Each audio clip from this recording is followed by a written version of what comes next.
អូខ្ញុំនឹងហើយថ្ងៃក្រោយខ្ញុំទៅក្រៅជាមួយលោកគ្រូខ្ញុំគឺឈប់បែបនេះអាយ៉ា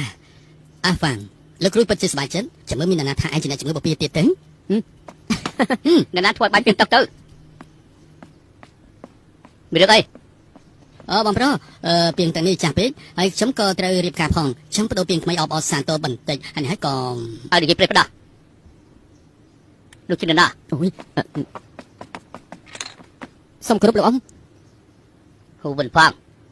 ឯងត្រឡប់ពីណានយ៉ាងហើយបាទគឺខ្ញុំមកវិញហើយមកវិញយកដបង3កំណាត់ប្រកួតក្បាច់គុណហើយវាយបបាញ់ពីងទឹករបស់យើងទៀតលោកគ្រូសិស្សច្បងធំជំរាបអង្គប្រុសខ្ញុំគឺធ្វើឲ្យបាយពីងខ្ញុំខុសហើយពេលនេះខ្ញុំនឹងឲ្យសិស្សច្បងធំនាំខ្ញុំទៅទិញពីងថ្មីមកវិញភ្លាមទិញពីពួកយើងសាយម្នាក់មួយជីវិតលើក្រោយគឺធ្វើឲ្យបាយទៀតអ៊ំកំខឹងអីលោកគ្រូឆាប់ទៅទៅសិស្សច្បងធំចាំមិន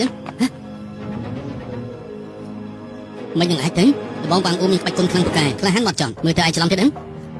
មិនខុសទេលោកគ្រូក៏បាត់ធំវាងអ៊ូគឺនាំបងប្អូនទៅសំណាក់ការពាររកចូលទៅវិហាររបស់ជនជាតិជប៉ុនមកក៏រឿងធំណាស់មនុស្សក្នុងរាជធានីដឹងទាំងអស់មានជនជាតិអឺរ៉ុបមួយក្រុមទទួលខុសត្រូវចាត់ការគេមនុស្សរបស់រាជការគឺជាអ្នកនាំផ្លូវកំពុងវៃជើង30ដើមឯណោះឡើងពាន់សំណាក់ការពារជនសុនពេញអស់ទៅហើយក៏បាត់ធំវាងអ៊ូគ្នាតិចក៏មិនអាចឈ្នះគ្នាច្រើនបងប្អូនរបស់ខ្ញុំគឺម្នាក់បានឃើញគេត្រូវចាប់ចងលបង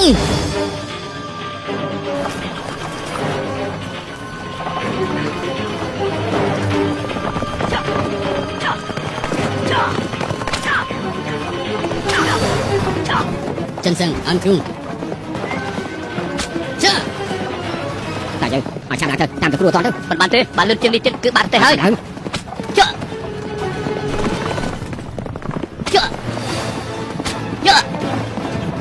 ្យចាំឡើងទៅចា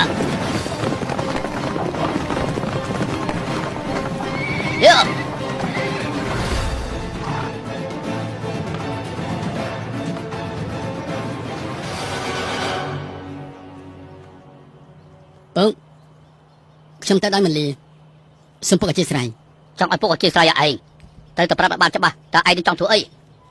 បងធររបស់ខ្ញុំក្បត់ធំវាងអ៊ូធ្លាក់ក្នុងដៃពួករំពួកជាងត្រូវជួយគាត់បងប្រធរឲ្យទៅកន្លែងឯងបានកាន់ឲ្យផ្ដាច់ចំណងពីគេហើយអីក្នុងចិត្តរបស់ខ្ញុំគាត់ជារបស់ខ្ញុំរហូតហើយបងទៅជាបងប្រុសរបស់ឯងជាបងប្រុសបការបស់ឯងក្នុងនេះជាបងប្រុសច្បងគ្រូសាហូគឺបងនឹងជួយបដៅកូនអកតញ្ញូឯងនេះចំនួនពុកពីឆ្នាំមុនពុកលួចទ្រព្យសម្បត្តិដើមរបស់គេឯងគឺធ្វើឲ្យជាផុតពីគ្រោះថ្នាក់គាត់ចេះសាខ្លាំងណាស់មានជំងឺសួតក្អកមិនឈប់ថ្ងៃនេះឯងធ្វើឲ្យគាត់បារម្ភទៀតហើយមនុស្សដូចជាឯងនេះតើសមនឹងវាយដែរទេសមនឹងវាយច្បាស់ហើយនៅធ្វើពើទៀតសមនឹងវាយថ្ងៃនេះជាមង្គលការមានភ្ញៀវពេញផ្ទះក្រែស្នែងគឺចិត្តមកដល់ហើយកូនកំឡោះឯងនេះគឺបែរជាលួចរត់បាត់ឯងមកគិតទៅពីមុខបនគ្រួសារហួខ្ញុំហើយថ្ងៃក្រោយខ្ញុំទៅជាមួយគ្រូខ្ញុំគឺឈប់បែបនេះអាយ៉ាអាហ្វាំងលោកគ្រូពិតជាសប្បាយចិត្តចាំមើលមានអ្នកថាឯងជាអ្នកជំងឺបពីទៀតទេអ្នកណាធ្វើឲ្យបាច់ពីទឹកទៅមានអីពីងទាំងនេះចាំពេកហើយខ្ញុំក៏ត្រូវរៀបការផងខ្ញុំទៅពីងថ្មីអបអរសាទរបន្តិចហើយក៏ឲ្យនិយាយព្រេះផ្ដាស់លោកជាអ្នកណាសូមគោរពលោកអង្គហ៊ូវិនផាងឯងត្រឡប់ពីណានយ៉ាងហើយបាទគឺខ្ញុំមកវិញហើយមកវិញយកដបង3កំណាត់ប្រកួតក្បាច់គុណហើយវាយបបាញ់ពីងទឹករបស់យើងទៀតលោកគ្រូសិស្សច្បងធំជំរាបអង្គប្រុសខ្ញុំគឺធ្វើឲ្យបាយពីងខ្ញុំខុសហើយពេលនេះខ្ញុំនឹងឲ្យសិស្សច្បងធំនាំខ្ញុំទៅទិញពីងថ្មីមកវិញភ្លាមទិញពីពួកយើងសាយម្នាក់មួយជីវិតលើក្រោយគឺធ្វើឲ្យបាយទៀតអ៊ំកំខឹងអីលោកចាប់ទៅ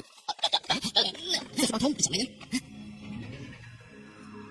នអាចទៅបងបាងអ៊ំបាច់គុណខ្លាំងតែក្លាហានមកចង់មើលទៅឯងច្រឡំទៀតមិនខុសទេលោកគ្រូក៏បាត់ធំវាងអ៊ូគឺនាំបងប្អូនទៅសំណាក់ការពាររកចូលទៅវិហាររបស់ជនជាតិជប៉ុនមកក៏រឿងធំណាស់មនុស្សក្នុងរាជធានីដឹងទាំងអស់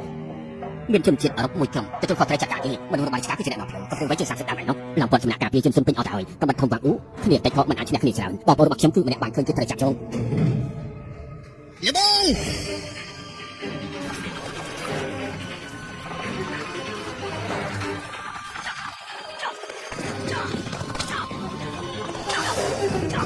ចិនសឹងអនគ្រូតាមទៅគ្រូអត់ទៅមិនបានទេបានលឿនជាងនេះទៀតគឺបានទេហើយឲ្យ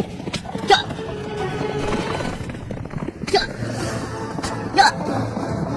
ទៅ